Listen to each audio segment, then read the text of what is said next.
안녕하세요. 말씀과 삶입니다. 오늘의 말씀은 사람이 하나님을 믿어야 하는 이유입니다. 마귀는 사람에게 기능을 늘리거나 그 기능이 쌓이면 온전해지는 줄 착각하게 합니다. 기능이 쌓인다고 인간이 신이 되거나 온전해지는 것은 아닙니다. 능치 못함이 없는 온전한 사람은 없습니다. 연약한 것이 인간입니다. 인간은 스스로 아무것도 할 수 없는 존재인 것입니다. 인간이 기껏 할 수 있는 것은 물질적인 것을 통한 데이터와 확률, 그리고 인공지능을 이용한 기능적인 것들 뿐입니다. 이러한 것은 100%에 근접할 수는 있어도 100% 완벽한 것은 없습니다. 사람들은 또한 학문을 통해 지식을 쌓으면 온전해지는 줄로 착각을 합니다. 그러나 사람의 지식은 사람을 교만하게 하여 오히려 그 영혼을 더욱 피폐하게 만듭니다. 가진 방법을 다 동원하지만 결국은 모두가 영혼의 실패만 경험하게 됩니다. 오직 온전한 분은 하나님밖에 없으십니다. 사람은 부분적 완전은 이룰 수 있습니다. 또한 더 완전한 쪽으로 나아갈 수도 있습니다. 그러나 사람은 하나님 없이는 온전할 수 없는 존재입니다. 사람은 하나님의 형상으로 만들어진 존재입니다. 이 말씀은 사람의 마음 안에 하나님 없이는 결코 온전할 수 없는 존재라는 것입니다.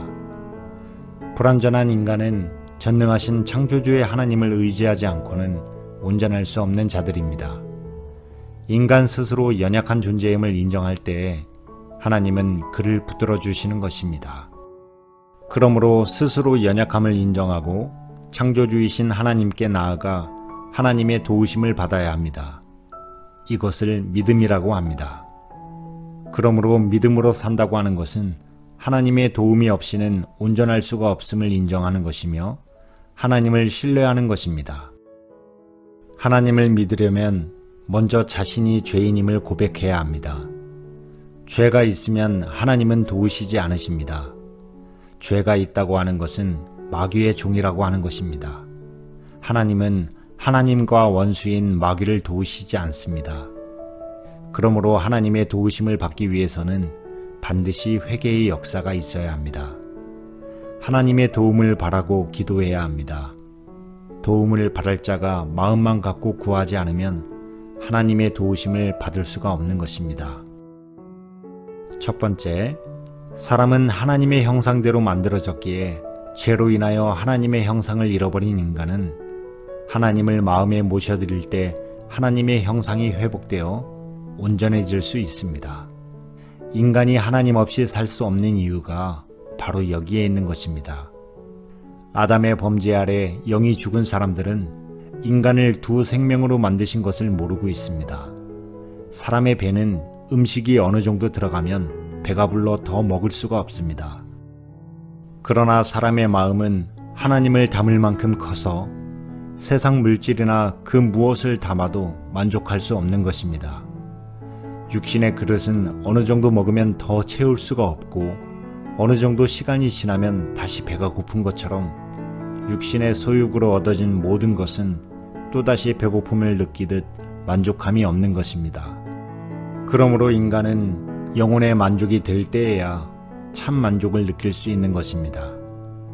그러므로 영혼의 그릇인 마음은 세상의 모든 것으로 채워도 만족하지 못하는 것입니다. 이로 인하여 육신의 소욕은 끝없는 욕심이 생기고 죄를 짓게 되는 것입니다. 욕심이 잉태한 즉 죄를 낳고 죄가 장성하여 사망에 이르는 것입니다. 그러므로 하나님의 심판은 단번에 이루시는 것이 아니라 오래 참으시고 수없는 회개의 기회를 주시지만 죄를 짓게 되면 그 마음이 강팍하게 되므로 깨닫지 못하고 회개치 아니함으로 사망에 이르는 것입니다. 두 번째, 하나님 안에 있는 영의 생명이 있어야 온전한 사람이 될 수 있습니다. 온전한 사람은 하나님의 이름과 함께 영의 생명이 그 사람의 마음 안에 있는 자입니다. 이를 물과 성령으로 거듭난 자라고 말씀하고 있습니다. 사람의 영은 첫사람 아담의 범죄로 말미암아 죽은 바 되었습니다. 우리가 다시 영의 생명으로 살려면 영의 생명으로 오신 예수 그리스도를 영접하고 믿어야 합니다. 죽은 영에게는 살리는 영의 생명이 들어와야 살릴 수가 있습니다. 예수 그리스도는 살리는 영이십니다. 영의 거듭남은 육신의 몸처럼 어머니의 뱃속에 들어가서 낳는 것이 아니라 인격자이시고 생명이신 예수 그리스도를 마음에 영접함으로 우리들의 영이 거듭나는 것입니다. 이는 우리 안에 영의 생명이 함께 거함으로 죽었던 우리의 영의 생명이 다시 거듭나는 것입니다. 영의 생명이 거듭나는 것은 사람의 육신의 생각이나 지식이 아닙니다. 또한 의식적 행위나 아니면 어떠한 지식이나 철학으로도 영이 거듭날 수 없는 것입니다. 그러므로 육신의 생각으로는 결코 영의 생명을 받을 수 없는 것입니다.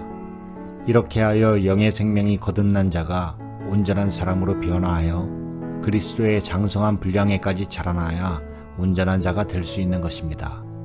그러므로 반드시 아들이신 예수 그리스도를 믿어야만 온전한 사람이 될 수가 있는 것입니다. 세 번째, 하나님의 생명인 예수 그리스도를 믿음으로 하나님의 형상이 회복됩니다. 하나님의 형상이 회복되어져야만 온전한 사람인 것입니다. 이는 결코 하나님 안에 있는 영의 생명이 아니고서는 하나님의 형상을 회복할 수 없는 것입니다. 하나님의 형상으로의 변화는 반드시 우리의 육신의 자아가 그리스도와 함께 장사 지낸 바 되어야 합니다. 우리의 육신의 자아가 죽지 않으면 영의 생명이 자라날 수가 없기 때문입니다. 육신의 자아는 육신의 생각이므로 영의 생명이 자라날 수가 없게 하는 역할을 합니다. 마치 마태복음 13장에 말씀하신 땅과 씨앗과의 관계처럼 가시덤불의 땅으로 말하면 가시나무와 엉겅퀴 같은 역할을 하여서 영의 생명이 자라나지 못하게 하며 아름다운 열매를 맺지 못하도록 모든 영양분을 다 앗아가는 것과 같은 것입니다. 내 육신의 자아가 죽어야 내 안에 그리스도가 사시는 것입니다. 이것을 구약에서는 잘게 부서지고 깨진 밀가루로 표현하고 있으십니다. 내 육신의 생각이나 육신의 소욕이 죽고 내 안에 그리스도가 사는 것입니다. 네 번째, 사람이 온전케 되는 것은 오직 그리스도 안에서 변화가 될 수 있습니다. 영의 사람인 속사람은 말씀과 기도로 날마다 자라나야 합니다. 이것을 그리스도의 인격을 닮아가는 성숙한 신앙이라고 합니다. 우리의 영의 생명은 지식이나 종교적 의식이나 철학이나 이런 것들로 자라는 것이 아닙니다. 그리스도는 하나님의 형상입니다. 따라서 예수를 영접하여 믿는 것은 잃어버린 하나님의 형상을 회복하는 것입니다. 하나님의 형상은 하나님 안에 있는 생명의 인격적 나타남입니다. 결국 하나님의 형상을 닮아간다고 하는 것은 영적 존재로 살아가는 것이요 하나님의 성품을 닮아가는 것입니다. 그래서 사람은 하나님의 형상이 회복되어 하나님의 성품인 인격적 존재가 될 때 행복한 것입니다. 사람이 사람인 것은 하나님의 형상대로 지으심을 받은 인격적 존재라고 하는 것입니다. 이는 단순히 IQ가 높다거나 아니면 많은 것을 알고 있기 때문에 사람인 것이 아니라 하나님을 닮은 하나님의 형상인 인격적 존재로 만들어졌기 때문입니다. 마지막 결론은 죄로 말미암아 영원히 사망 아래 놓인 사람들이 살 수 있는 길은 오직 예수의 피로 씻음과 예수 안에 있는 생명으로만이 영생을 얻을 수 있다는 것입니다. 그리고 하나님의 창조의 목적대로 하나님의 형상이 회복되어 그리스도의 장성한 분량에 이를 때에 행복한 것이며 그것이 가장 인간다운 삶인 것입니다. 네, 어렸을 때 히어로가 나오는 슈퍼맨이나 배트맨 같은 영화를 보면서 나도 저들처럼 완벽해지고 싶다 하는 생각을 했었습니다. 물론 온전해지고 싶다는 마음이야 지금도 마찬가지입니다. 여러분은 어떠세요? 이제 오늘의 말씀을 듣고 방법을 알았으니 여러분과 제가 온전해질 수 있기를 간절히 바랍니다. 감사합니다.